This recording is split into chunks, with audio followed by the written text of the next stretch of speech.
Ahora, jóvenes, vamos a ver el tema del método científico. La palabra método viene del griego métodos, que se escribe igual, pero entre la T y la O está la H, y significa camino. En este sentido, método científico es el conjunto de pasos generales que debemos seguir para producir conocimientos. Vamos a escribir eso en la pizarra. Conjunto de pasos generales que se siguen para producir conocimientos.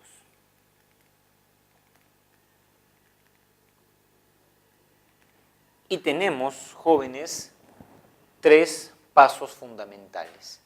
El primero, el problema. El problema es un hecho que amerita explicación.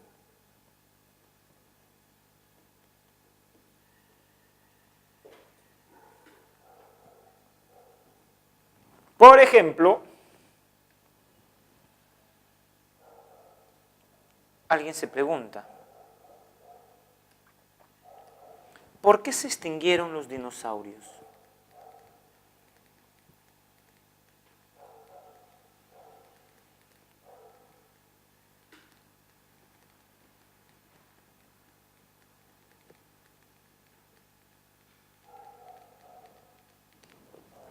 Ese es un problema, desde luego. ¿Por qué?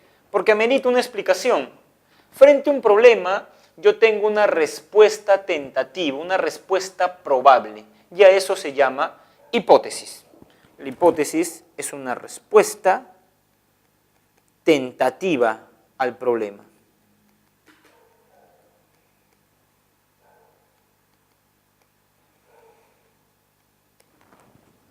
A ver, pensemos en la primera persona que se hizo esta pregunta una vez que encontró los restos fósiles de los dinosaurios. ¿Por qué se extinguen o se extinguieron los dinosaurios?, se preguntó esta persona. Y su primera hipótesis fue porque Dios los castigó. Vamos a poner eso. Hipótesis 1. Dios los castigó porque no querían adorarlo. Dios los castigó. O Dios los extinguió, ¿no? Porque no querían adorarlo. ¿Habrá manera de probar eso? Desde luego que no, porque Dios no es un ser empírico, no lo puedes verificar, no es un ser metafísico, digamos. Después, a ver, pensemos en otras hipótesis. A ver, supongamos que a alguien se le haya ocurrido lo siguiente. Profesor, los dinosaurios se extinguieron porque aparecieron las pulgas. Y como los dinosaurios tenían manitos pequeñas, no se podían rascar, y las pulgas le chuparon toda la sangre y adiós dinosaurios. Vamos a pensar que esta es una hipótesis, vamos a ponerla acá. Aparecieron las pulgas. Aparecieron las pulgas.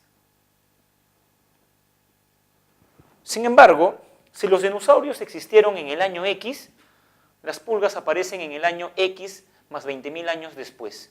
Por ende, ¿pueden ser las causas de la extinción de los dinosaurios? No.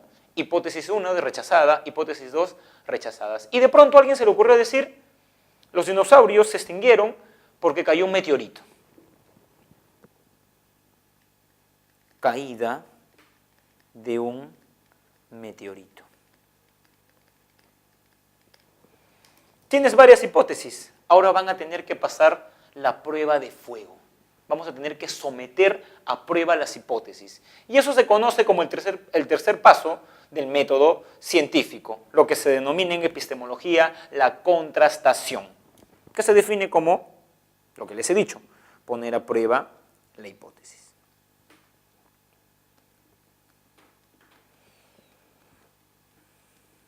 Y en este punto, jóvenes, quiero que ustedes entiendan algo fundamental. Algunos creen erradamente que el científico solo cree en lo que ve. Eso es totalmente falso. Por ejemplo, ¿ustedes creen que un científico vuelve en una máquina del tiempo y ve cómo cae el meteorito y dice, ah, por eso los dinosaurios se extinguieron por la caída del meteorito? Desde luego que no, él no ve el meteorito. ¿Qué es lo que él hace? Esto Popper lo llama el método hipotético deductivo. El científico tiene una hipótesis. ¿Cuál es la hipótesis? la caída de un meteorito. Entonces el científico dice lo siguiente, hipótesis. Si cayó un meteorito,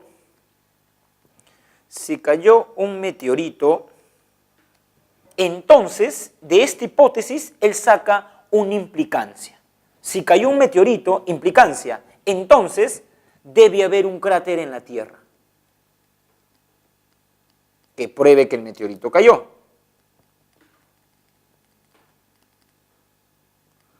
Un cráter. Lo que hace el científico es buscar la implicancia. Si un meteorito cayó, entonces debe haber un cráter en la Tierra. ¿Qué pasa si el científico no encuentra en ninguna parte de la Tierra ningún cráter? La hipótesis es falsa. ¿Y qué pasa si el científico sí encuentra un cráter en la Tierra? Entonces la hipótesis es verdadera. Lo que se contrasta realmente no es la hipótesis, sino las implicancias, ¿no? Debe haber un cráter en la Tierra. Implicancia, encontramos un cráter. Entonces, la hipótesis es verdadera.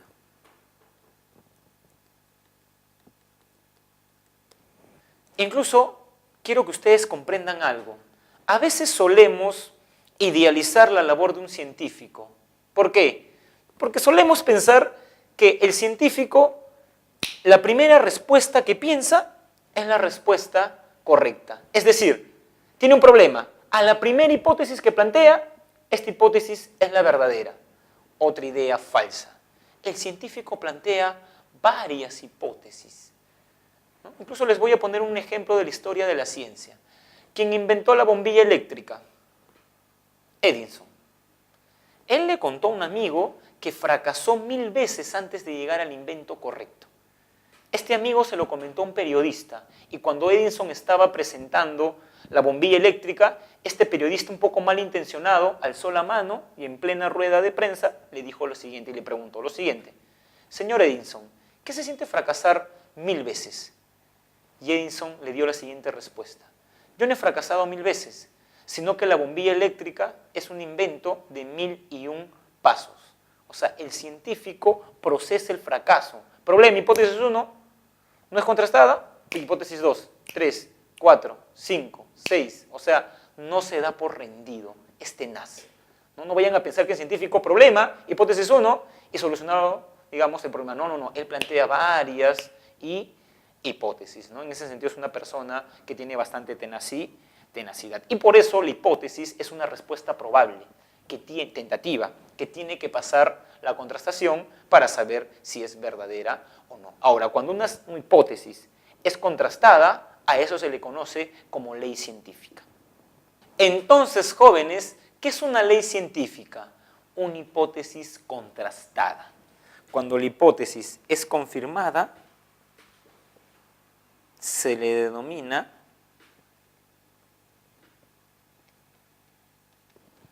ley científica.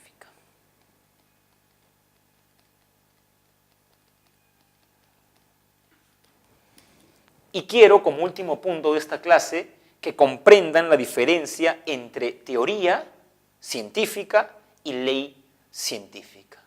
La relación es bastante sencilla. Una teoría científica es un conjunto de leyes científicas. En otras palabras, una teoría incluye varias leyes científicas. ¿Cómo me prueba eso? Un ejemplo, profesor. A ver, vamos a poner primero que la teoría es un conjunto. Es un conjunto de leyes científicas. Acá una ley, otra ley y otra ley. Un ejemplo, profesor, la teoría de la evolución.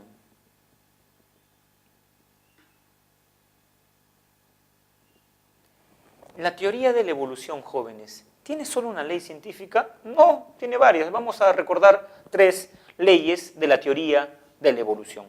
Primera ley, supervivencia del más apto.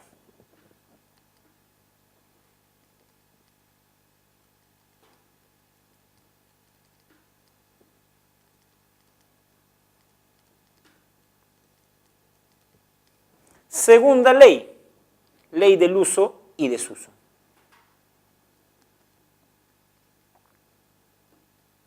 Tercera ley, herencia de los caracteres adquiridos.